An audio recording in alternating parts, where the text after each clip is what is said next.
How's it going, guys? Thanks for tuning in to this episode today. Nick Rice, Phil Nunziata on the Phil Talk Sports Podcast.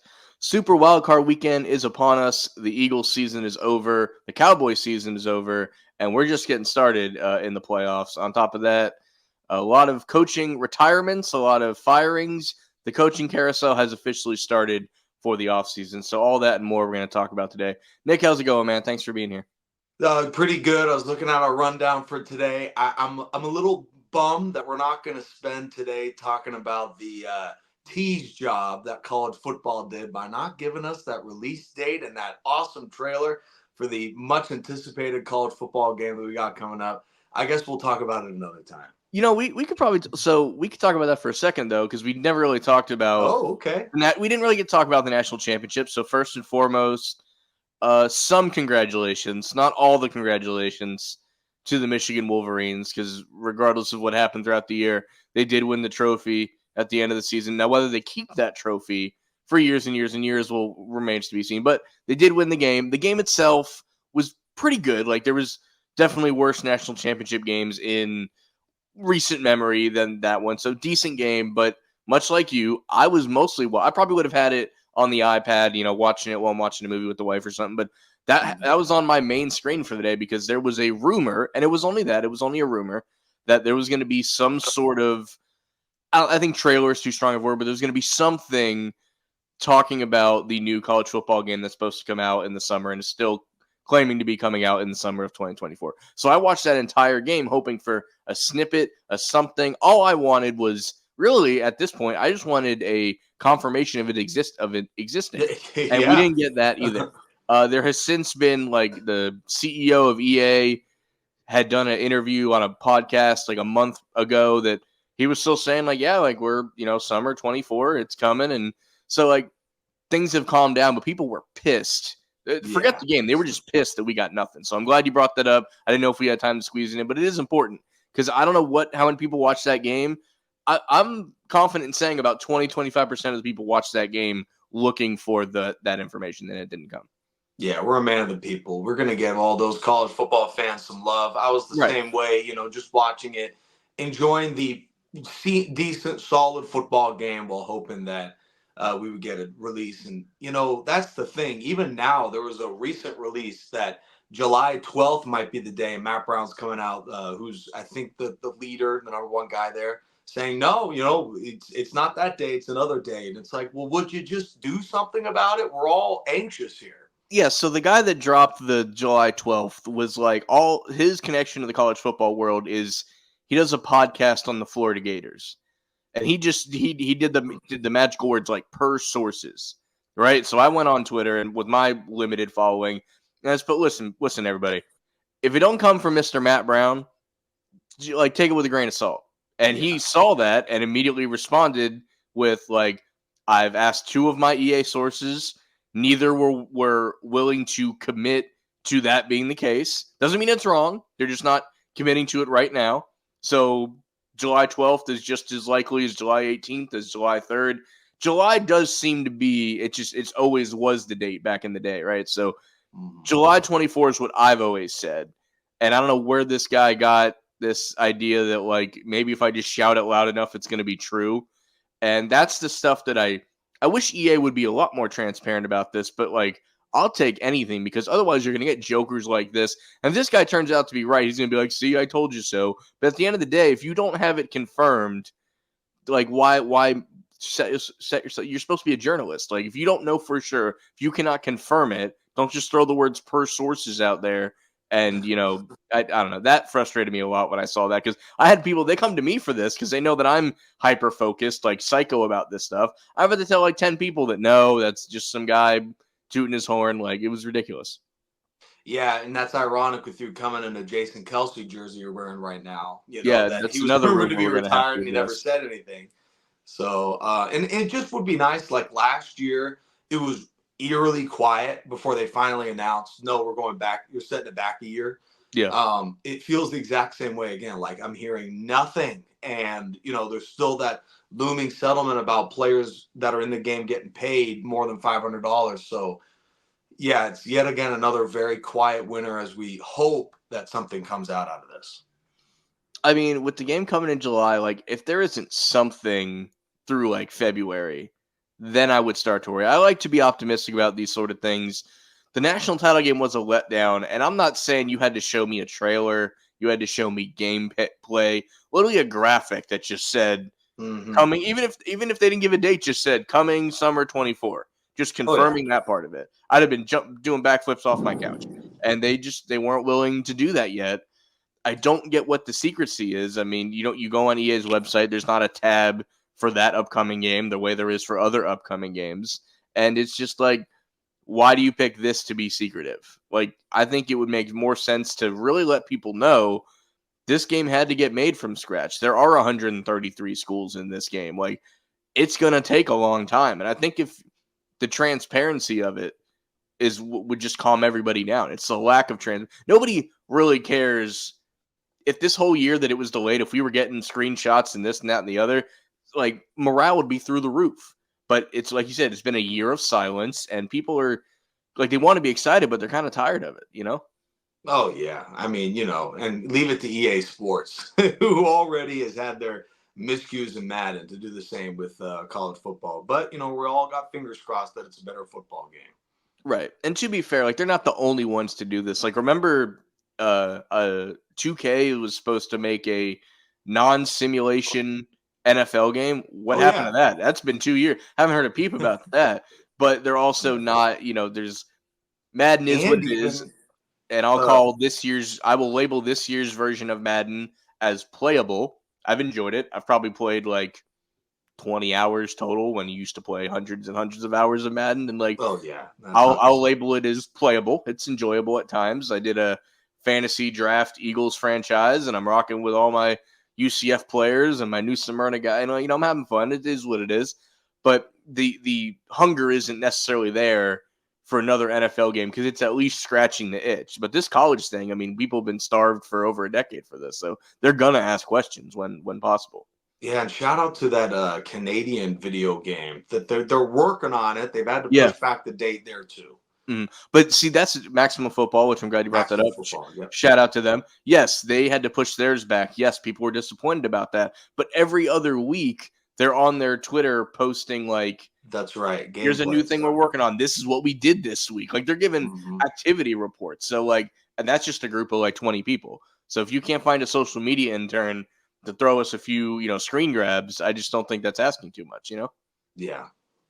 Oh boy, we went on a little rampage of that one, did we? No, but it deserved to be said. And like I said, we kind of, we both got busy. We didn't really get to do national championship talk or whatever, which again, it mostly turned into the video game talk, but that was the main reason I watched that game. I don't know what the ratings numbers were for that, but I'm willing to bet that a good chunk of that was because of the video game stuff. So, there's that. Hopefully we hear something in a little bit. And congrats again to Michigan. It was a solid game, and it was one of those like people talk about it with the NBA, like, oh, the NBA is better when the Knicks are better, when this team is better, when the brands are good. And like there was something to be said about the moment of Michigan finally winning an outright title. They shared one in, what was it, 98, 97, whatever year that was with Nebraska. Yeah. So it's the first outright title since like the Kennedy administration. So like it was a big deal. Just with some of the other circumstances surrounding it, it made it a little. I got a coworker that's a diehard, bleeds, blue and yellow or whatever, and like I was happy for him. Like I saw him the next day, and I, congratulated him because like as a fan, you don't blame the fan for what maybe someone in your office did. That would be silly. So like to the people that because Michigan has a great fan base. So to those people, I say congrats and I'm happy for you. But there is other things surrounding it. Yeah, I still to this day, because of the extremity of it, to think one of the assistant coaches was standing on an opponent's sideline grabbing plays. Yeah, I find it hard to believe that at some point, there at least won't be a strong consideration for that trophy getting removed, like you said. Yeah. But it just sucks that that's kind of the circumstances, because had they not cheated, considering how good they were this year, they probably would have won anyways. I don't know for sure, but they probably would have. So that's what really sucks about the whole thing. And here's the one thing, and I'm not trying to give Michigan fans like ammo to talk down all their like Twitter haters, but like if they were doing it, and we'll leave it as an if right now, it was stopped by the time they played Penn State, Ohio State, beating Bama in overtime. They clearly weren't doing it anymore. So like that just proves your point that this team was good enough. So why even complicate things with that? Definitely a weird situation all around. And if NCAA is anything like we've known it to be in the past, and in 2028 they're going to vacate this win, and all the people involved work and say, you can do what you want. I was there, man. The ring's already here. I got the gear. I got the photos. I can pull that game up on YouTube and remind myself that I won a national title. So people will always be able to look at it that way. Absolutely. Yeah. And hey, next year, we're all thankful, man. We finally get to have a real national championship with 12 teams, and they get to actually duke it out on the field. Yeah, the 12 team is coming up this year. There was more details to iron out with the 12 team than people realize. Like, they don't necessarily know what the seeding is going to be. Are they going to reseed every round? Like, there's still things to iron out, but we do know there will be 12 teams. That was one commercial we did get during the playoffs, and people thought that was a video game trailer for a minute as it was starting, and like, oh, they're just talking about the 12 teams. So that was definitely a pump fake that I didn't need. Thank you guys. But so yeah, I agree. But the 12 team is going to be super exciting next year. Talking about 12 teams left, so let's talk super wild card weekend. Not so super for me, but a lot of enjoyable things. Just a lot of crazy things happen. We're just going to go down these games in the order that they happen. Seems like the easiest way to go about it. We started off with the Texans and Browns, and CJ Stroud, the legend, continues to grow as he takes out the surging Joe Flacco, the young veteran that he is. And the Texans just get it done against Cleveland. And CJ Stroud, man, just every game as it goes on, he's just more and more impressive. Like, I don't know what else to say about this guy at this point.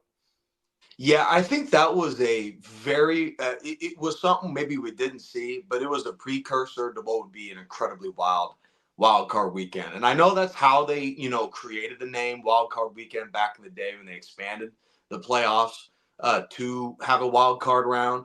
And it didn't disappoint like a lot of years, including last year, where the favorites typically kind of iron out wins in the wild card round. This was insane. The number one defense in the NFL to get torched by a rookie and by a rookie coach and by one of the youngest teams in the NFL in the history of the playoffs to jump in there and do that. Just incredible stuff. I mean, we're not super surprised that a guy on his couch 2 months ago didn't exactly have all the ability to come back like that. Right. But to be able to do that against the number one defense, even if Myles Garrett's not quite the same, even if the defense was not playing like a number one in the home stretch of the year, I mean, big hats off to DeMeco Ryans, CJ Stroud, and that great franchise. I mean, DeMeco Ryan should be Coach of the Year. I think it's funny that that award hasn't been given out yet because it's supposed to be a regular season award, and here we are heading into the second round of the playoffs. It's been 3 weeks since the last regular season game is played. I don't know why these awards aren't already given out, but I mean, we saw milk it, man. They gotta milk it. I guess so. Ratings. I mean, you can do your award show and crap, but just do it after the season before the playoffs. Like, you can make your whole big deal about it, but like do it at a time that makes sense. But in this game, I felt we saw the Coach of the Year and we saw the Comeback Player of the Year because, I mean, Damar Hamlin notwithstanding, and I fully understand the argument for him, I think as far as someone that played on the field, Joe Flacco, that in that 6-7 games, I think 8 games now when you count this playoff game, like, I don't think anybody, you talking about coming back, this guy came back off his couch, as you were just saying. Mm-hmm. I don't know anyone else.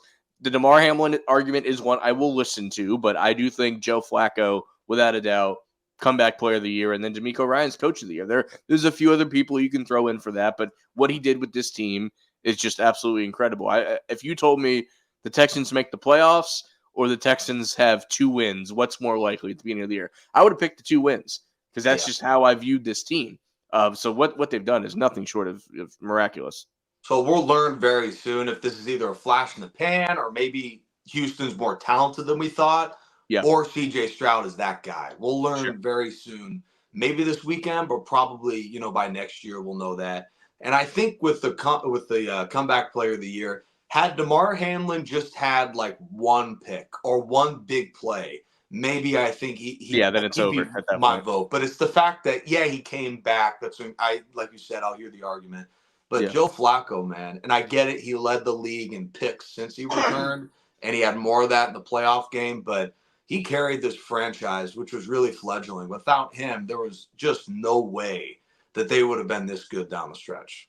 Yeah, without them, like the Bengals probably sneak in with that backup quarterback because they were going nowhere fast there for a while.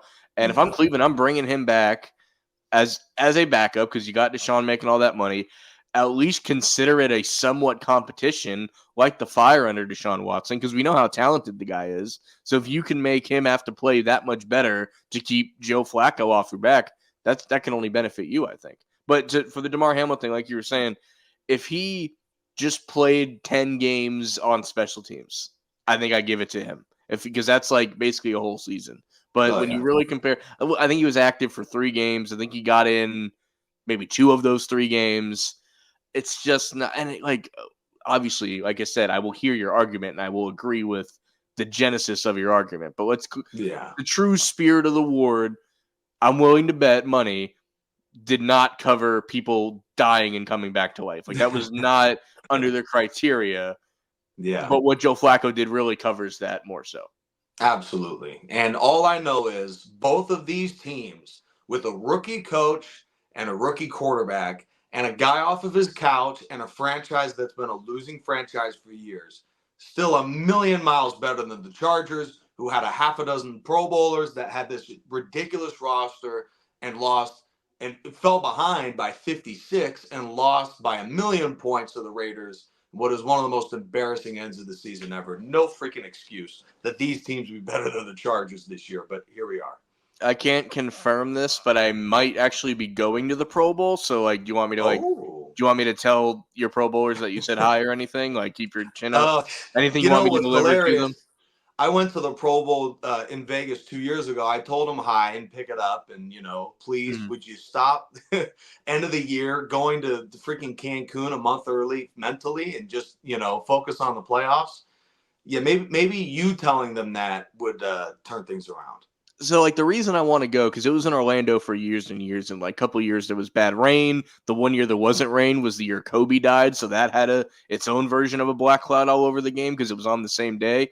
And then it Okay. left for Vegas, and I'm like, I kind of missed my chance. And now it's back, and I don't know how much longer it's going to be in Orlando. So I would like to say like I've been to a Pro Bowl. So it's more of a bucket list thing for me. We'll see if that happens or not. But that's the situation right now. Yeah, they've been saying for like a decade, the Pro Bowl's turned into a flag football game. And Roger Goodell said, you know what? Great Great idea. idea.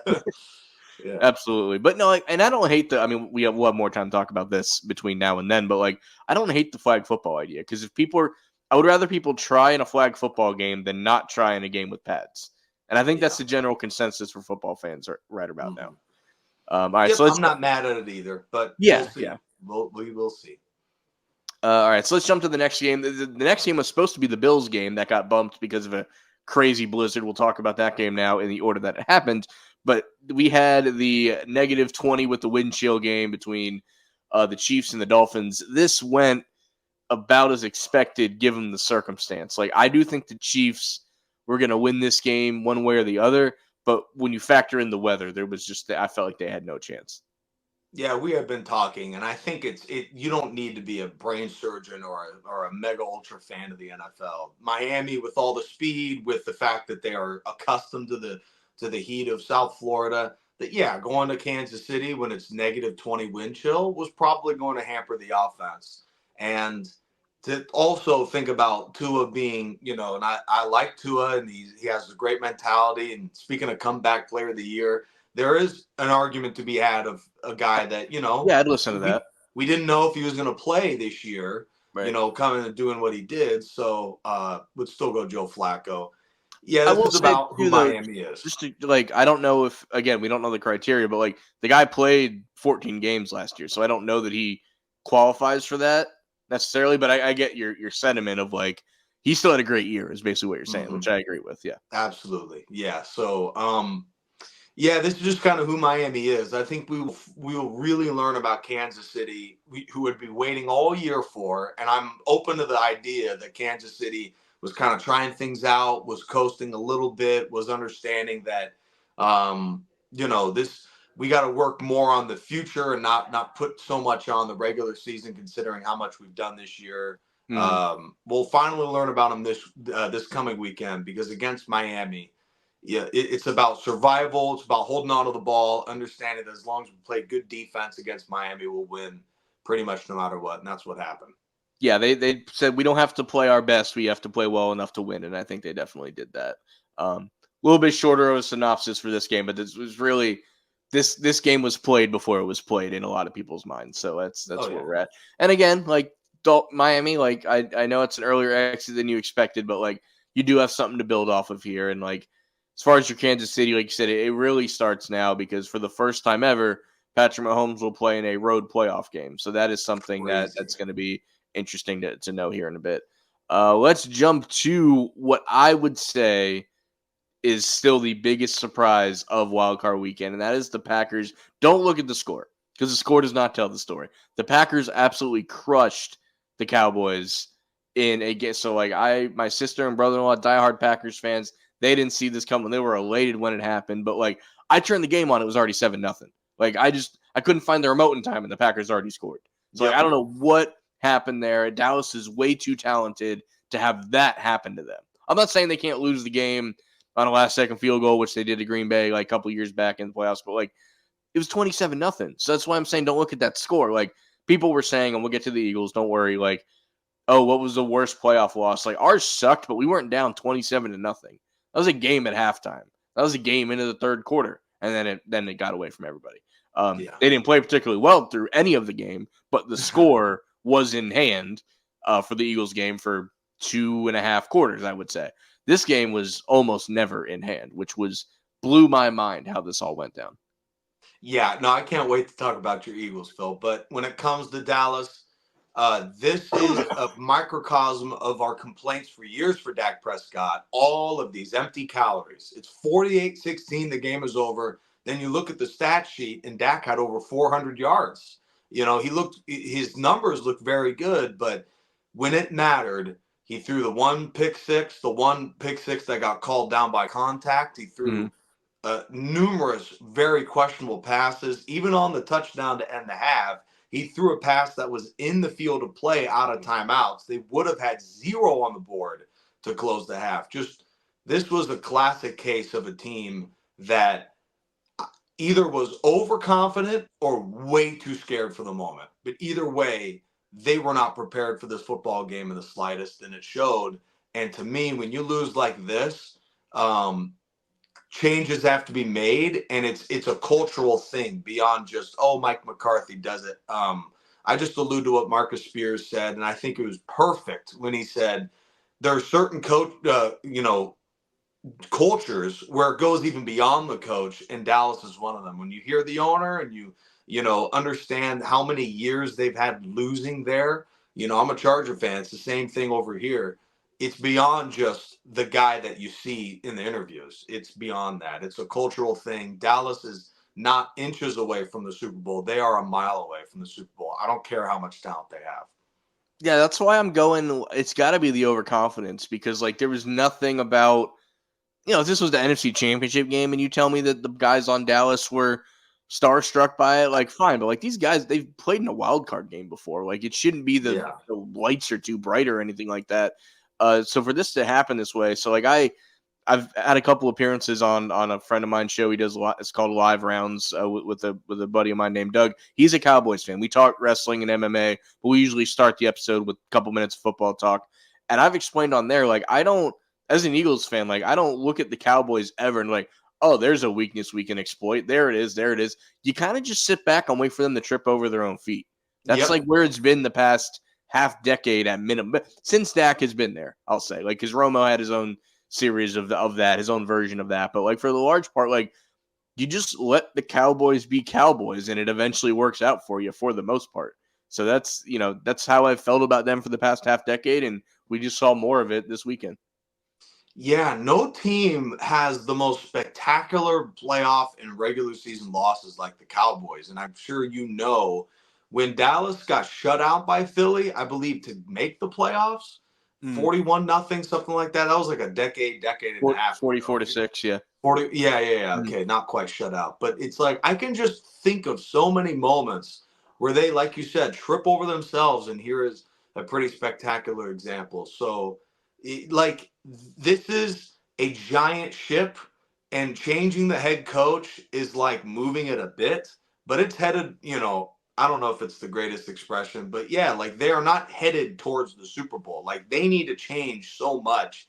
And it's not talent. Like you said, they probably were the most talented team in the league this year. Yeah, could be. And Green Bay was the youngest playoff team in 50 years. Tells you exactly the culture was the deficit in that football game. Dallas should have been up 48-16, not behind 48-16. Is it as simple as it's just Jerry Jones? Like we cannot operate a good football team the way it needs to be operated with this man at the helm. Is it as simple as that? Are we overthinking it? Is that really all it is? I mean, I would like to hear any argument that it's not, Yeah, no, Nothing that's personal fine. against Jerry Jones, but It's he's been just the that's common what I denominator. see. That's what my eyes and ears and brain tell me every Yeah. time. I mean, Oh, after yeah. the game, what was the biggest line of the media? It was for freaking Jerry Jones in his suite or Oh, wherever he man. He sets was that thing up. packed. It was Yeah, I packed. just like that's got to be. So I have, I mentioned Doug. I had another good friend of mine named Ryan that are like they're Cowboys fans, and I've told both of them differently. I'm like, while I'm not a Cowboys fan, it's just got to be exhausting. Like every Mhm. game is prime time. Like in the past 5 years, they probably have had like four just 1 o'clock games. Like everything's at 4, 8 o'clock Monday Night Football. Yep. You got to hear Houston, Jerry the Jones. whole year was at 1 o'clock, and that might have actually helped him out for this wild card game. It's exactly the point. So like the one time you get to somewhat like the rookie year of Dak Prescott was the closest thing the Cowboys have been to under the radar until he started showing out that they've had in a long time. And it's Yeah. got to be exhausting. And maybe that is what came to a head, whereas Green Bay can be standing here being like, hey, we're good. We're really good over here. We got a lot going on and nobody cares. So it's like the complete opposite of that. But it's crazy. You chalk it up to a long line of, like usually it's the divisional round. Usually they at least get past the wild cards. So that means they're regressing. They're farther away than they Yeah. were the past 2 years with largely the same team with a couple of like well done additions. Yeah, like I said, they're a mile away, folks. They are Yeah, not just, oh, the problem was Dak just isn't quite ready. It's like, yeah, I guess that's a little bit of the problem. To me, yeah, he got exposed as not being an elite quarterback. He's kind of in that next tier, but there's way more than that, guys. It's the culture of the franchise starting at the very, very top. You know, Best of luck next year. But the other problem is they got to start paying guys and getting rid of guys. So Mm. that'll be fun. I just don't accept the Dak isn't ready thing because this is his 8th year in the league. If not now, when? You know? Yeah. Yeah, so that's that part there. So that was the most surprising game of the weekend. This is the most overall entertaining, I would say, between the storylines going in, the way everything shook out, the crap you heard, the fake jersey ban on Stafford jerseys. Like this Detroit Rams game, like this is what like they made that a slightly below average Kurt Warner movie. Like if they ever Mm-hmm. make that movie about Matt Stafford, like this part of the movie is going to be the best part of the movie. Like not him winning the Super Bowl, it's him Just coming winning back to this game. Detroit and getting booed out of the building that used to be his, and Detroit winning their first playoff game in 2 years or whatever it was. And it's just a wild card win, but like that is a huge play this the Steve Young clip of please take this monkey off my back. Like that was a full blown chimpanzee at this point 30 years later. Like to see that, and it's just a wild card game. It's the NFL equivalent to Louisiana Monroe winning the Car Care Bowl. It was just like this means nothing to anybody else, but like you had to be there. You have to understand what's going on here to really be. And to Detroit fans, like that's great that you finally got to experience that. Like there are people have lived and died and never seen Detroit make the playoffs and definitely not win one. Good for Detroit. I'm gonna be honest with you though, Phil. I'm pretty pissed. The Rams. I'm gonna come off as a hater today. The Rams should have won that football game. They I agree. absolutely should have. I Blew it in agree. the red zone. And late in the ball game, I believe it was Puka Nacua, if not Cooper Kupp, one of their 2-star receivers, is getting just absolutely yanked from behind. Should have been a flag on the 3rd and 15 pass. That should have given them a fresh set of downs. They were down a point with about 4 minutes left. But I am pissed, man. And did I have any money at all on this? No. And should I be hyped that Detroit is winners in the playoffs for the first time since before I was born? For sure. But yeah, I'm pretty upset that that's what happened. And but yeah, good for Jared Goff and the Lions. Isn't your dad a Rams fan? Do I have that right? Oh yeah. I That's mean, but okay. if you thought my fandom was a little weird, yeah, he likes the Rams, but he also likes the Niners. So Okay, there's got it. Um, yeah, that as is far as that a holding depth you don't want call, to dive into. as far as that holding call though, I mean the Rams kind of won a Super Bowl on a not call. Fair. You know what? I take back my critique. Okay, Okay. fair enough. Nicole Uh, Roby Coleman, you're right. so I mean it is what it is, and like the Rams are like, if they win this game, they're not going much farther. It's not like it's not a Rams Saints situation where you just took out a perennial Super Bowl team. Like I always thought the winner of this game was probably losing in the next round, but now they're playing Tampa, and like I know they beat the Eagles, Yeah. but the Eagles kind of beat themselves, so that's a very winnable next round. Detroit maybe is in the NFC Championship game. That is a very, very much a possibility here. That's crazy. So this ribbon I'm giving to the most boring game of the weekend, and that is Bills Steelers. This game gets moved 2 days because of a blizzard. I don't know that it was much better playing conditions when they did eventually play this game, but whatever, you got to play these games. Buffalo jumps out ahead and just coasts. Pittsburgh kind of put themselves back in like the Milky Way of coming back and winning this game at one point, and it's just the score just sat as it was. Like I watched this game. I don't have a whole lot to say about it. The biggest storyline was Josh Allen maybe doing a Kenny Pickett and a fake slide that ended up in a touchdown. I That guess was like Kenny the Pickett. biggest. How about That was that? like the biggest thing that can be said about this game, which I didn't quite see that. It was not egregious as like when Kenny Pickett did it in college. So I didn't think it was that big of a deal. But like clearly Buffalo's a better team. They showed it. I would have liked to see a better second half from them, but it is what it is. It's a wild card round. You move on. Yeah, they got to revise that, somehow, some way. How as a defender, and I get it, we want points, I guess, but not when it comes to as a defensive player. Okay, am I going to get penalized or am I going to let them score a touchdown? Those are my options by this point. So, unfortunate, but Josh Allen and the Bills probably should have won by more in the middle of that game. Freiermuth, the Steeler tight end, clearly fumbles the ball inbounds. And not only do the refs say inconclusive, they said, oh, yeah, no, he fumbled. And even though the Bills guy was inbounds, he was inbounds. It's out of bounds. I'm amazed that there isn't more of a conversation by that. But whatever, Bills move on anyways. Is what it is. Good for the Steelers to I guess keep their streak alive. But by this point, go ahead and just tank. I think everyone would be happier if you tanked. Yeah, they're no stuck in that middle.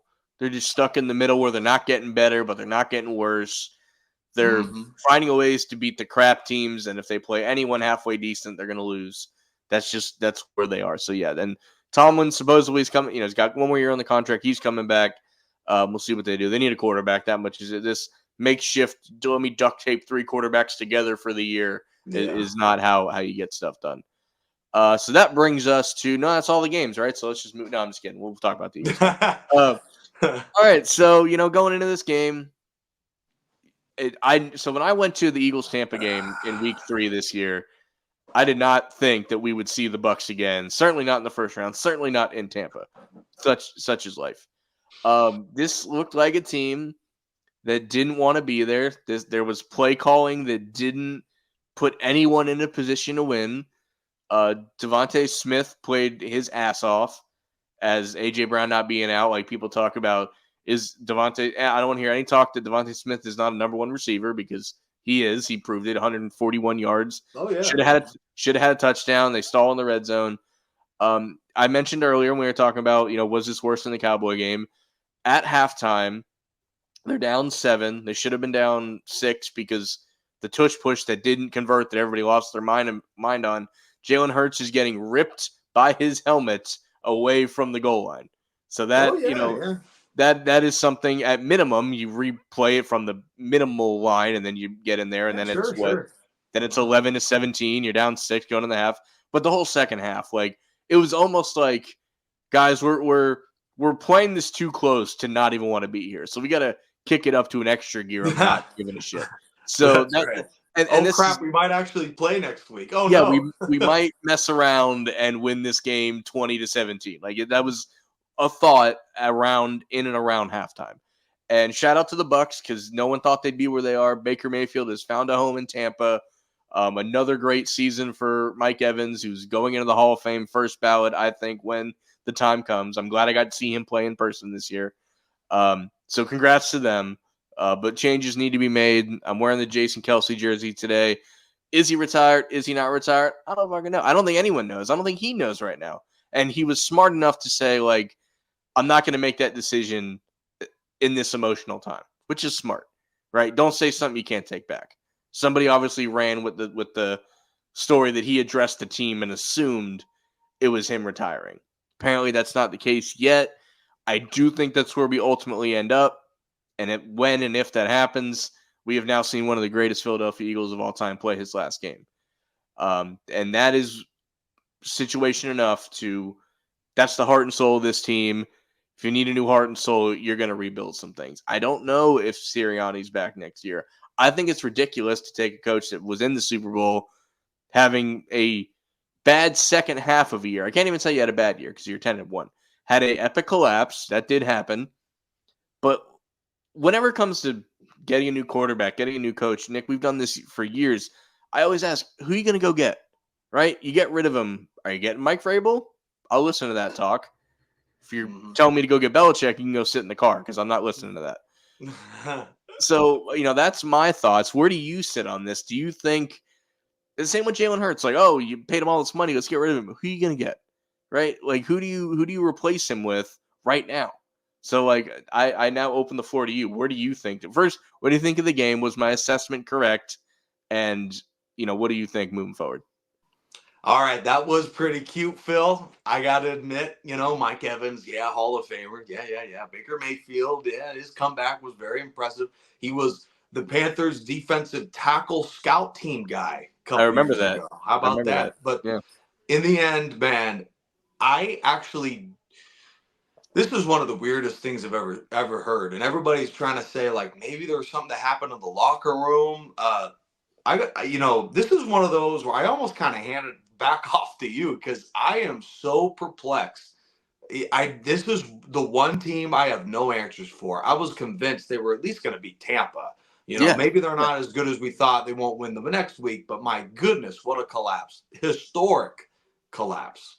I mean, my thought was like, if this team cares about Sirianni, they're going to at least beat Tampa. They're going to get to the next round for him.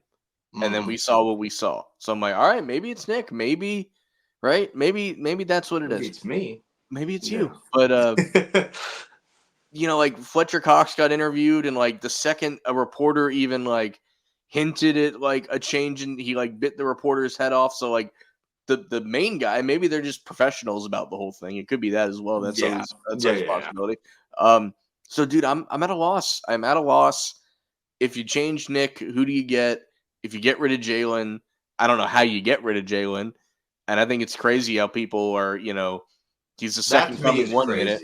Yeah, I don't know. Maybe it's because I don't get too high or low about any one thing, but it's like, if you love anyone on this team when they were 10-1, yes, this sucks, but you got to let it play out at least a little bit. I mean, if you're Howie Roseman and you think you get rid of Sirianni and you get Vrabel and you know what you're doing, A, B, and C are all coming together, I'm fine. You can do that.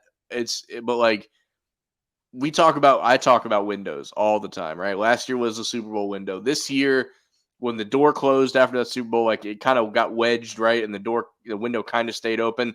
This one slammed shut and the window cracked. That's how hard it fell. You got to replace the window before you can even think about opening it again. And that's where we're at now. You got to replace the window. And whatever that is, we don't know if Jason Kelce's coming back. Frankly, if he gets out now, he's a relatively healthy dude. He's got his family. He doesn't owe this city a damn thing. He helped bring this team a ring. I'm okay if he steps away. I feel like if he comes back, it's out of obligation to see this thing through. Good. Us talking about it, I think I might have a little bit of an answer. Okay. Okay, Hit we're me. all thinking about maybe it's locker room issues, maybe they were just last year was so exhausting, and getting to 10 wins was so exhausting. This sounds crazy. Maybe the team just got burnt out. It's possible. It's definitely possible. I mean, very few teams with the Super Bowl hangover do anything, right? Like we applauded the Bengals for getting, back to the playoffs or whatever when they Yeah. lost. So that's a thing, right? Dude, So shout like out. New England managed to do it. They won right. after losing in crazy fashion the 2017 year to you guys. Yeah, exactly. I mean, if any team's going to be prepared for that, though, it would be them. I would say in Yeah. that situation. Yeah, But yeah. no, point taken.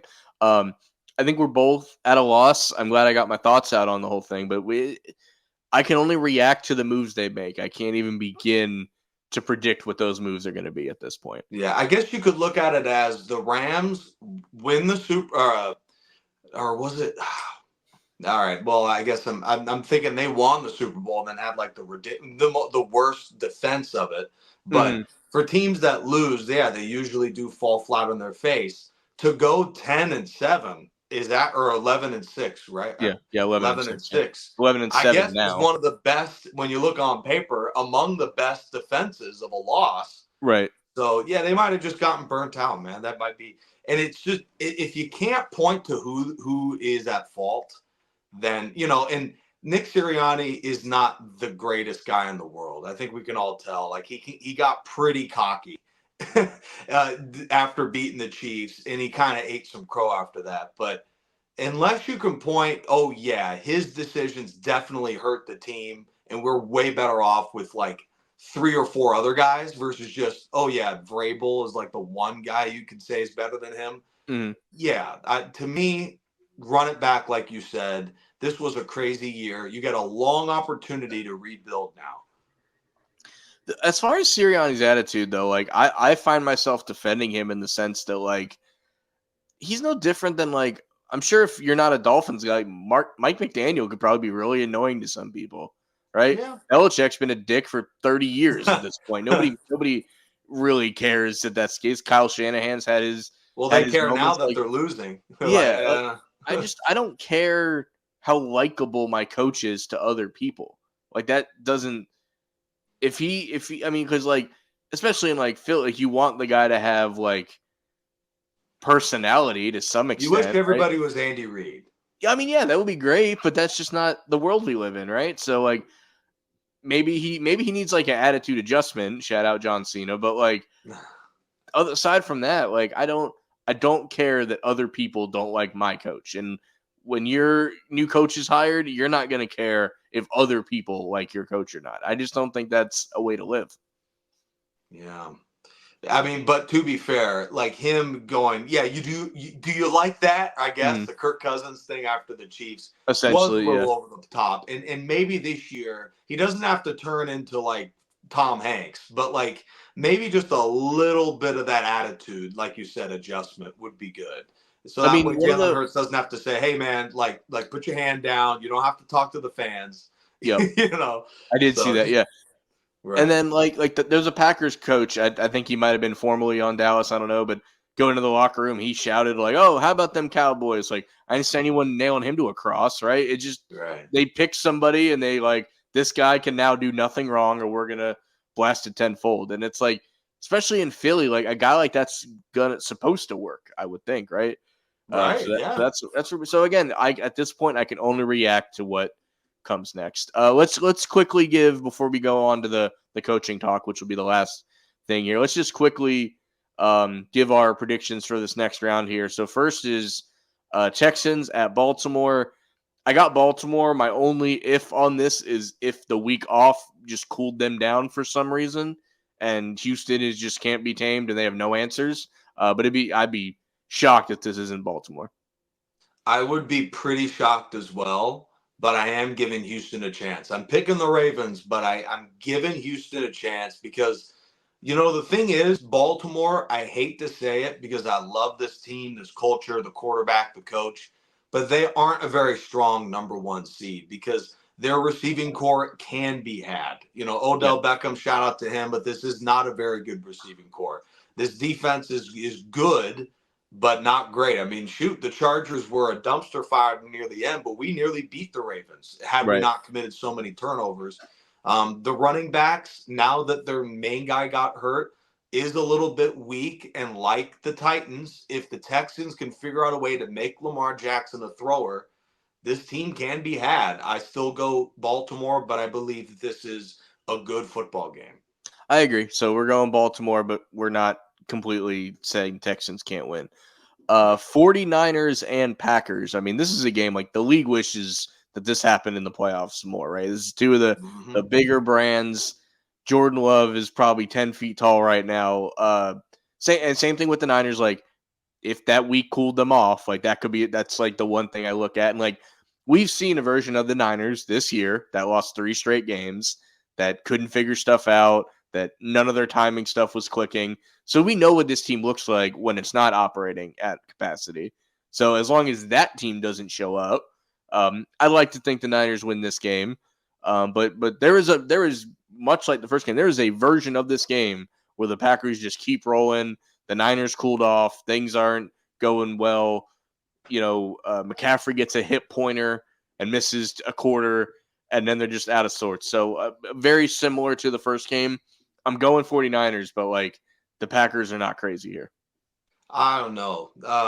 I think I mean, I saw them nearly beat the Rams with their backups the last week of the regular season. I guess True. the only, like you said, if the starters didn't play 2 weeks in a row now playing their first game in 21 days. It's 2 weeks off. Yeah, you're right. Yeah, so that to me is the only, if we don't see a Niner team that just steamrolled almost everybody when healthy, yeah, I think San Francisco has a chance to win going away, let alone win this football game. But yeah, like you said, I mean, Green Bay is pretty hot, feeling pretty good, and they don't know how good they are. That's the thing. So still San Francisco pretty comfortably, in my opinion.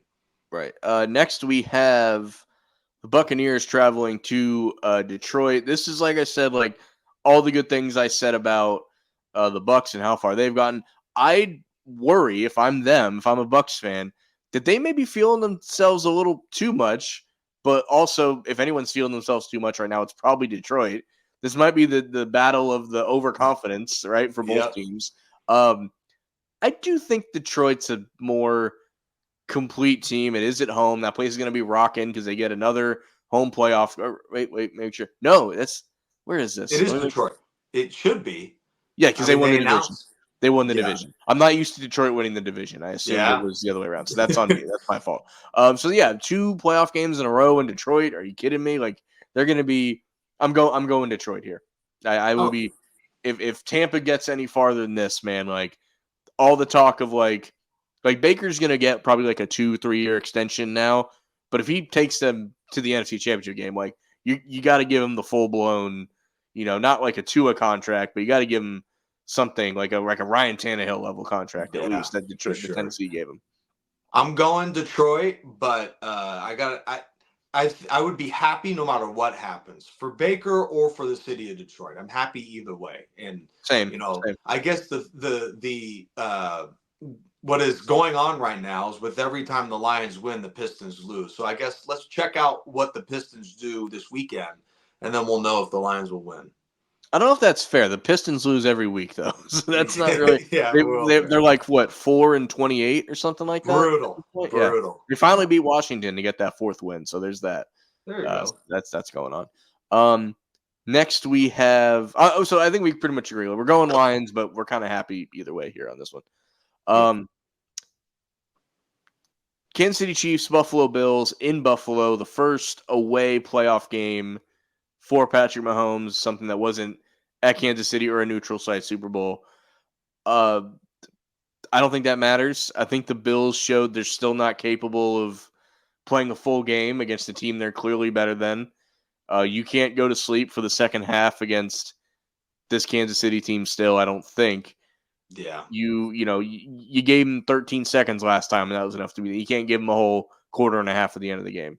I mean, even if they come out guns a-blazing, man, like we've seen Kansas City come back from that too. I don't know what version of this Buffalo team can do something to keep them down for the whole fourth quarter at this point, because they put up 26 in a weather damaged game. Like I think they'll put up. I don't know what the weather is going to be like in Buffalo. That maybe just being in that 2 weeks in a row can maybe do something to you, but I'm probably more confident in this game than any other game we picked today. The Kansas City still finds a way to beat Buffalo somehow.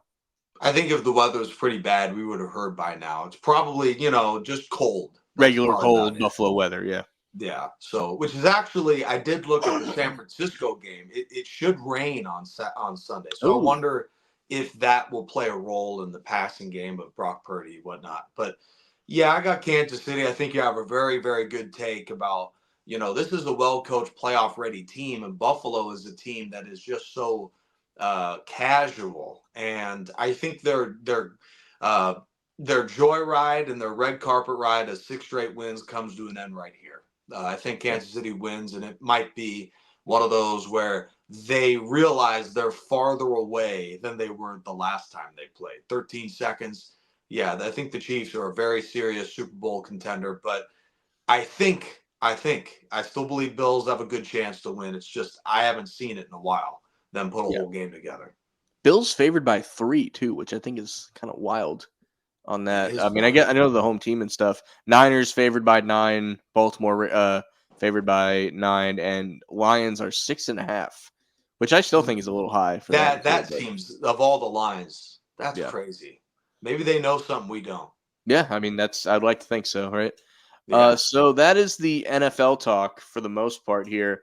I got my monologue out earlier, and I think it is Nick's turn to talk about another Nick, because the pseudo Alabama fan that you are, Nick Saban walks away from the game. What was is this one of those you remember where you were moments when this came across your phone screen, or what was your thought process here?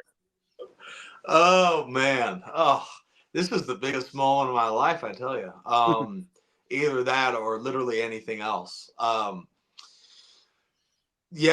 out to, what's crazy is that Bear Bryant would be literally the greatest coach any program has ever had it not been for him being at Alabama, where Nick Saban takes the mantle in that regard. He just was incredible. What he was able to do, the take of the fact that he really was annoyed that he didn't have as much control over players anymore. I think the writing was on the wall that this winning one more national title would be very, very difficult for him in the transfer NIL deal era, where he really he can't hold the scholarship over a player's head anymore. Right. There is more parity now than ever before. 12-team playoff. This was a perfect time for him to go, or last year, I guess, or a couple years ago when it first started happening. So my reaction is one of the greatest coaches of all time in any sport retired. And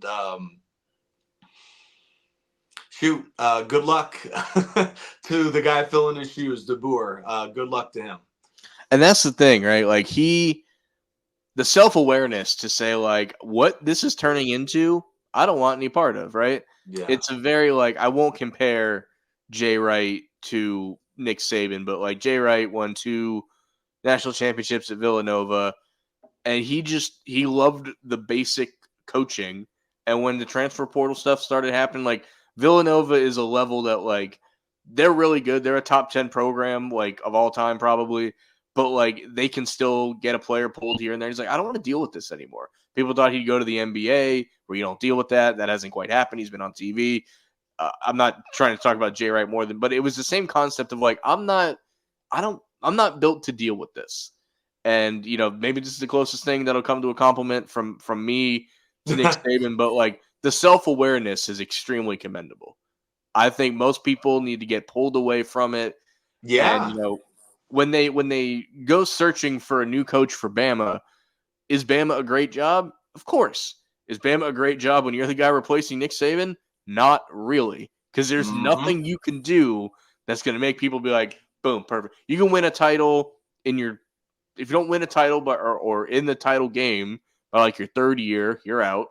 If you win one early and then don't win again, you're going to be out by year 5. There's nothing you can do. So, like you said, best luck to that guy. this also confirms that the shift of college football is happening. Georgia's more equipped to handle it right now. They're going to be the Bama of the future for now, at least, right? And then with the 12-team playoff, things are going to change. So just while we're all still processing this moment, right?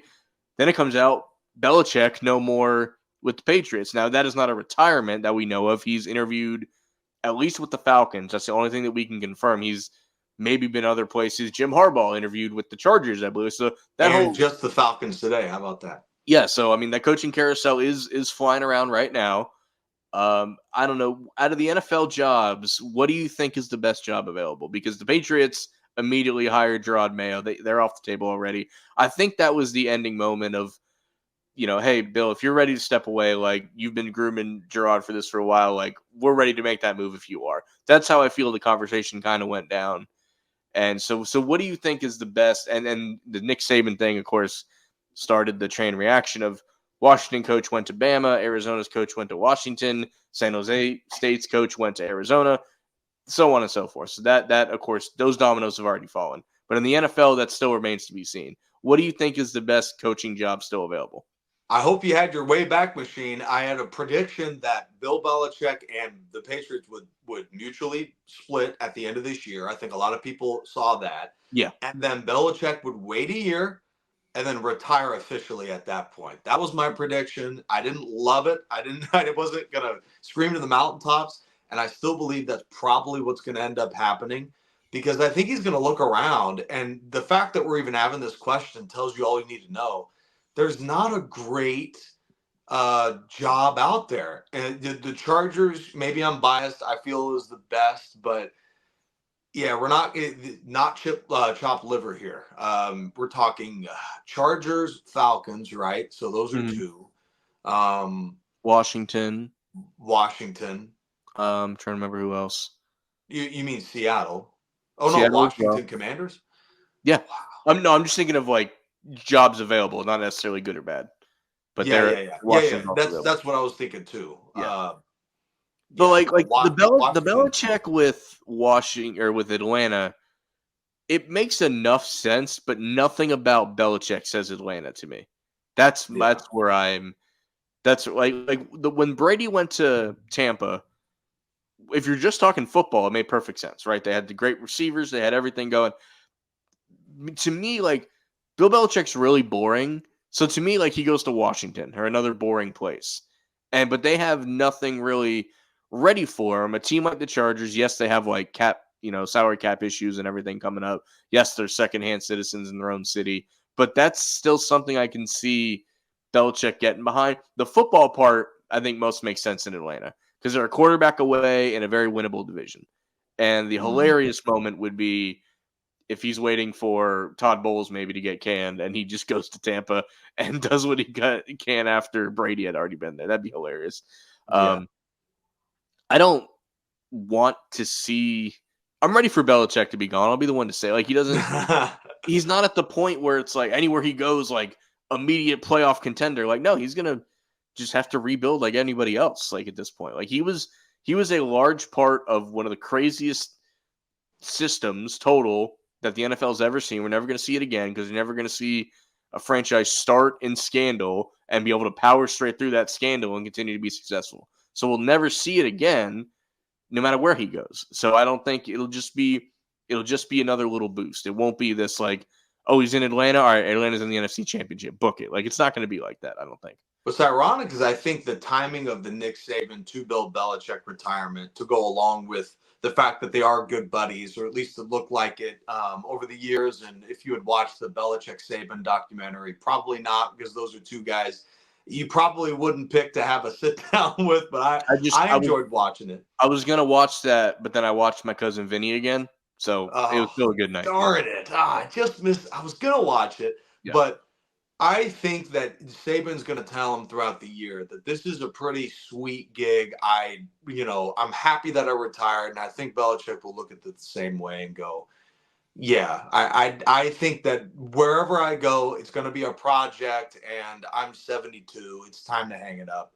And I know that takes a lot of self awareness. I'm not Yeah. sure if he's going to have that, Right. but I do believe in the end he's going to, look at enough gray hairs on his head and say, yeah, it's probably about time.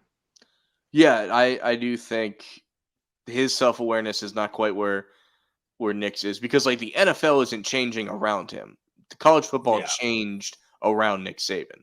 And I think that's the biggest difference. I think if you're Belichick, you need an end goal with this. You need to say, like, if I'm going to Atlanta, I'm bringing so-and-so with me. He's going to be the coach in waiting. Like, that way you have an end goal. You're not just here open-endedly. I think that like if Belichick's going to do anything, I think it would need to be something like that. Yeah. My goodness, not a lot of good options out there, but I'm just crossing fingers that the Chargers pick up an actual veteran coach, a guy that's been around and knows how to create a culture. Okay, no more silly assistants, guys that were coordinators that were Division III 2 years ago. I need a winner, a guy that's proven it somewhere. That's Mike Vrabel, and I clench my teeth, and oh my gosh, I just don't want it. But Jim Harbaugh, and I know he's good. Just I can't get over what he did last year, what his program did. Apparently, he had no idea. Sure. Yeah, Mike Vrabel to me, run away. I please come to the Chargers. My goodness, that would be a fun year. Well, whoever they pick and whenever they do, we will be here to talk about it. But until then, I think we've done a great job here today. Hope everybody enjoys the divisional round. Yeah, hope everyone agrees. Hope everyone enjoys the divisional round of the playoffs. We'll see about Jason Kelce. We'll see about Bill Belichick. We'll see about all these things next time. So thanks for watching, and we'll see you next time.